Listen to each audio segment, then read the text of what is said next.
Hallo, hallo. Es geht. Das ist einfach dreckig. Ich muss mich so dämlich runterbücken. Ich muss das Video mal... das Mikrofon muss ich, glaube ich, mal untersetzen. Es ist dunkel irgendwie. Hallo. Jetzt ist es fast ein bisschen hell. Egal. Wir fangen an. Ich habe nicht so viel Zeit, ihr habt nicht so viel Zeit. Zeit ist Geld. Hier liegt etwas.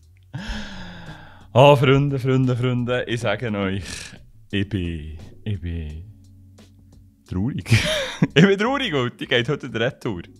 Heute reden wir über etwas sehr Spezielles. Über etwas, das ich schon seit lang behaupte, dass es das wird geben. Und zwar... Da. Freunde, da. Das ist Leica M11 IVF. Das ist eine Leica M-Bajonett-Kamera ohne Autofokus, ohne Messsucher, mit digitalem Sucher, mit elektronischem Sucher. Ich hatte manchmal Diskussionen und draussen werden jetzt Leute sein, die schon in die Kommentare schreiben, das ist keine richtige M mehr. Ich sage dir jetzt etwas. Ich bin zwar noch nicht so alt, dass ich das alles mitbekommen habe, wie die Leica M-Kamera zu ihrem Raum ist gekommen, 1934, 1938, 1960 und whatsoever. Aber ich habe die mega schöne Situation, dass ich über 5 Leica M-Kameras habe. 6, 7, weiss nicht, 5, 4. Egal, ich habe mehr als eine. Und ich brauche die Kamera. Das ist kein Flex. Nein, das ist kein Flex. Ich finde die Kamera mega cool. Und ich finde das mega cool, hat jede von denen eine Besonderheit. Ja, eine hat nur eine besondere Farbe. Eine... Egal. Ich glaube, das spare ich für ein anderes Video, weil in diesem Video geht es wirklich um die IVF-Kamera. Die denken jetzt alle, ja, das ist ja nichts Spezielles. Alle, die so nicht in der Leica-Welt sind, denken so, das ist ja nichts Spezielles. Nein, du hast völlig recht, das ist auch nichts Spezielles. Heute haben Systemkameras einen digitalen Sucher, ein LCD verbaut, es gibt bessere, es gibt schlechtere. Diese Kamera hier, das ist echt der Urgrossvater oder Mutter von der Vollformatkamera. Also stell dir vor, der 36x24 mm Film ist halt von Leica wie entwickelt worden. Das Format, das ist auch ein anderes Video, das könnt ihr nachlesen. Und daraus hat sich die Leica M-Kamera gegeben, die hat auch früher nicht M geheissen. M steht für Messsucher und der Messsucher hat sie jetzt nicht mehr. Aber ursprünglich war es so mal eine Analogkamera und sie hat jetzt so einen digitalen Sensor. Ihr merkt, dass die Kamera ist, glaube ich, schon... Also seit es diesen Umbruch gegeben, dass Leica mit der M-Kamera, mit dem M-Modell hat digitale Kameras angefangen machen. Das war so der Umbruch gewesen, und jetzt ist das der Umbruch mit der IVF-Kamera. Schon vor Jahren hat es Rumors gegeben, dass irgendwie etwas auftaucht oder dass man irgendetwas mitbekommen oder eben auch, dass man einfach eine Vermutung hatte. Und viele Leute haben geschrieben, nein, das braucht es nicht. Du kannst ja nicht ein Gerät, das den Namen hat, weil es etwas drin hat, was es dann nicht mehr drin hat, dann heisst es ja nicht mehr so. Jetzt wäre auch okay gewesen, wenn sie anders heissen würde. Ich meine, wir haben die Leica Q. Das ist die, kann ich euch mega empfehlen, wenn das irgendwann mal in eurem Range von Budget liegt. Leica Q-Kameras, die hat auch hier das Leica-Logo, kein Messsucher, die hat... hoppla. Das Säuferli, ich muss wieder retour geben. Das ist noch nicht meine. Die hat hier das IVF. Also eigentlich sieht sie auch hinten nachher sehr ähnlich aus, wenn wir uns einmal die Kamera stellen. Sehr ähnliche Sache. Und es ist schon technisch, das IVF ist sehr ähnlich wie bei den Q-Kameras zum Durchschauen, von der Qualität her. Ich habe noch keine technischen Spezifikationen. Ich habe das Privileg gehabt, die Kamera jetzt ein paar Tage bei mir zu haben. Ich habe sie abgeklebt und versteckt bei mir gehabt und einfach dürfen testen, ohne speziellen Auftrag. Aber eben, ich habe immer gesagt, die wird es mal geben. Ich glaube daran. Ich finde, das ist ein Mehrwert, wenn es eine IVF-Kamera mit dem Leica M-Bajonett gibt. Der Name ist jetzt nicht mehr, also ist jetzt nicht wie Groomered gesehen, mal da im Internet Leica V-Serie oder so, sondern sie heisst EV1. Also Leica M11 EV1, weil es ist ein M11. M11 war meine erste M-Kamera im 2023, im Februar, glaube ich, habe ich mir die gekauft. Und unterdessen habe ich eine M11P in der Safari-Edition, plus noch ein paar andere Sachen. Und für mich, wenn ich produktiv arbeiten muss, dann fördere ich das meiste mit einer Mittelformatkamera.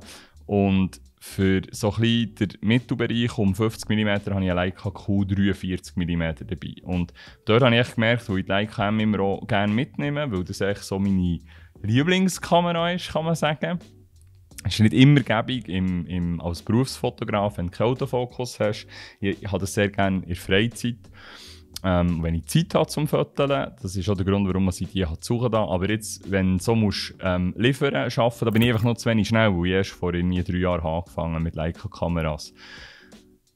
Und das IVF von der Leica Q343 hat mir halt wahnsinnig gefallen, weil du hast so das M-Feeling, du hast aber ein fixes Objektiv, 43 mm. Das Objektiv ist sehr gut, es gibt ja die auch noch als Leica Q3 mit 28 mm. Und die Kameras sind mega cool, aber sie haben Autofokus, sie haben fixe Objektive, sie haben eine gewisse Einschränkung für sich. Und ich finde das natürlich sehr cool, wenn man bei Leica M Objektiv wechseln kann, obwohl ich sehr häufig das 35 mm Summilux getroffen habe, mit dem Close Focus, wo ich also ein bisschen näher dran kann. Der Messsucher kann das nicht abbilden, was unter 0,7 Meter ist, also ab 70 cm, wenn du näher dran gehst. Das kannst du im Messsucher nicht mehr scharf stellen, weil die Konstruktion des Messsuchers das so nicht zulässt. So hat man mir das erklärt, falls das nicht stimmen würde. Aber bei mir geht es jedenfalls nicht und bei anderen M-Kameras geht es auch nicht. Und auf dem LCD, also auf dem Rücken-LCD, kannst du es natürlich machen, in der Handy-App kannst du es machen und jetzt kannst du es natürlich auch im Sucher machen. Es hat früher, oder es gibt immer noch einen Aufstecksucher, der macht aber die ganze Kamera so ein bisschen bulky, gross, so ein bisschen unförmig. Und man kann den Thumbs, das ist da der Daumengriff, kann man nicht mehr reinklippen, weil das Teil ist hier oben drauf. Darum ist das nicht so die Endlösung. Und jetzt mit dem IVF, ich habe es jetzt gemerkt, in ein paar Tagen Fotos, das ist genau das, was mir gefällt. Auch wenn ich sehr, sehr gerne mit dem Messsucher fotografiere, vor allem eben gerade, wenn ich nicht am Arbeiten bin, wenn ich freizeitmässig am Fotografieren bin, vor allem gerade, wenn ich am Reisen bin, wenn ich irgendwie in Städten unterwegs bin und Fotos für mich mache, dann habe ich das mega gerne. Dann habe ich einen Messsucher, finde ich wahnsinnig toll. Also ich bin nicht einer von denen, der sagt, ich will keine M-Kamera mehr mit Messsucher, aber ich will die M-Kamera so gerne brauchen zum Arbeiten. Und jetzt ist die Thematik jetzt, wo im Sommer mega harsches Licht, also du wirst geblendet und dann kannst du im Messsucher manchmal nicht so gut fokussieren. Klar, du kannst immer noch Zone-Focusing machen, das heisst, du tust einfach schätzen, das Objektiv auf 3 Meter einstellen, dann tust du Blende wählen, Schärfebereich. Offenblendig fördern ist so sehr tricky, also hat halt einfach viel mit Übung, Routine zu tun. Und wenn du natürlich ein IVF hast, dann kannst du echt durchschauen, du hast ein klares Bild, ein klares Display, du hast die rote Kantenabhebung, du weißt genau, wo dein Fokus ist. Du musst immer noch manuell fokussieren. Es ist echt herrlich. Und das Coole, was auch noch dazu kommt, ist, die Kamera wird leichter. Ich habe gemessen, sie ist glaube ich jetzt irgendetwas um 460 Gramm. Also sie ist etwa 50, 60 Gramm leichter als eine M11P. Das ist natürlich auch nochmal sehr cool, weil der Vorteil ist schon von diesen Kameras, du hast die so um. Es ist halt echt mega dezent, wenn du so unterwegs bist. Es ist nicht wie ein Spiegelreflex oder eine grosse Systemkamera, du hast die so bei dir. Und dann schaust du drauf, stellst scharf, nimmst es ans Auge. Es ist ja, ein schönes kleines Feld, ist 60 Megapixel Vollformatkamera, also nicht vergessen. Sehr leistungsfähige Kamera, aber halt einfach in einem mega kleinen Päckchen. Interner Speicher hat sich etwas, SD-Karten-Slot, Also eine rundum gelungene Kamera. Natürlich, sie kostet ihr das Geld. Ich weiss jetzt nicht, was die EV1 wird kosten, aber so eine reguläre M11 wird irgendwo etwas zwischen 9000 und 9500 Franken kosten. Das ist sehr, sehr viel Geld. Es ist mir völlig klar, dass das lange nicht für jeden Sinn macht und lange nicht für jeden erschwinglich ist. Und es ist auch nicht per se etwas, das man sich unbedingt kaufen muss. Es gibt gewisse Gründe dafür, das tue ich gerne mal noch in einem anderen Video erläutern. Du kannst auch gerne noch mein M11D-Video schauen, dort habe ich schon sehr viel diesbezüglich gesagt. Und ich habe jetzt einfach mega Freude, dass es die Kamera wird geben.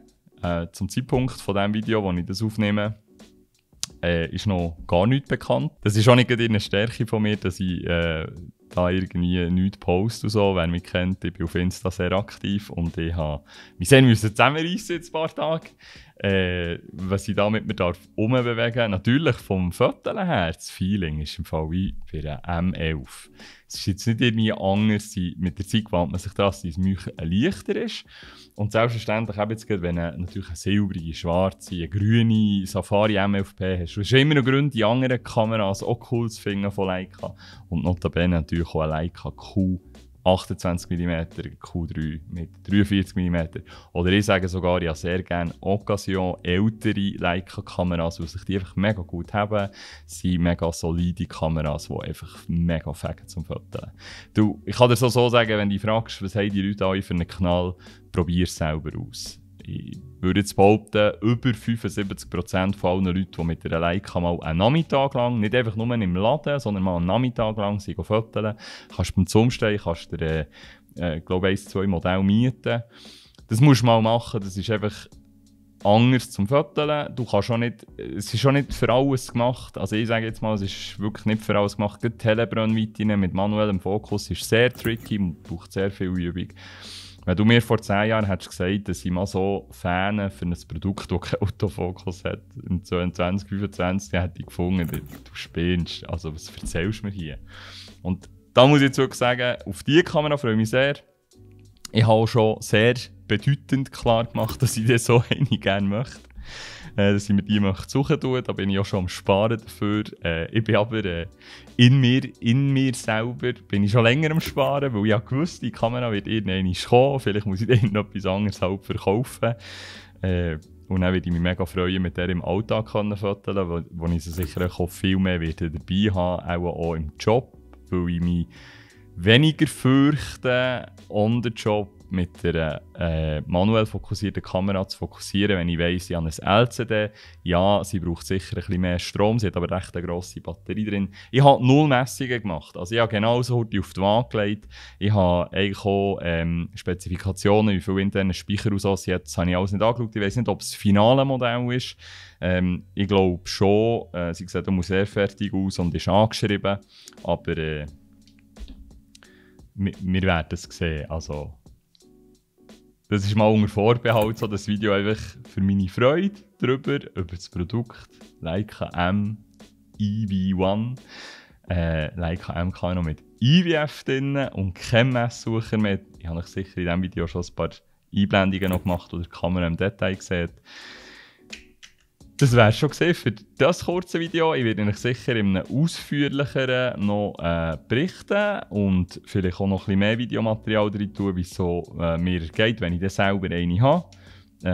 Warten wir noch mal ein bisschen. Ich habe 0 Informationen, wenn sie kommt, wie sie kommt, was sie kostet, was sie genau für Spezifikationen von Technik hat, ob das final ist.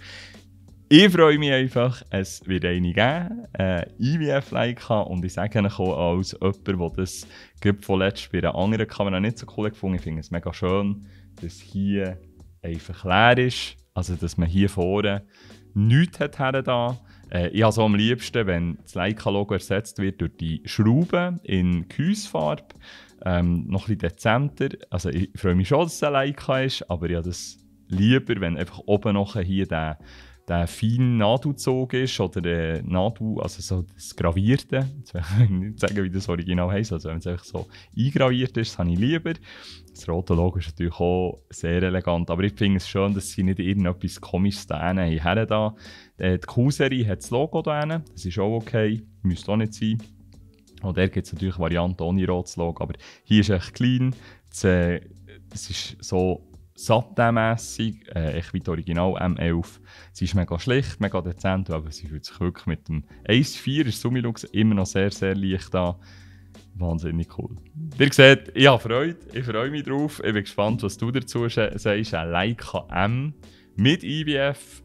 Findest du das auch cool? Findest du es völlig unnötig? Findest du Leica-Kameras unnötig? Oder was ist deine Meinung? Erzähl mir, ich bin gespannt. Hoffentlich sagen nicht alle, nur das braucht es gar nicht. Wir sehen uns im nächsten Video. Merci mal für das Zuschauen und bis gleich.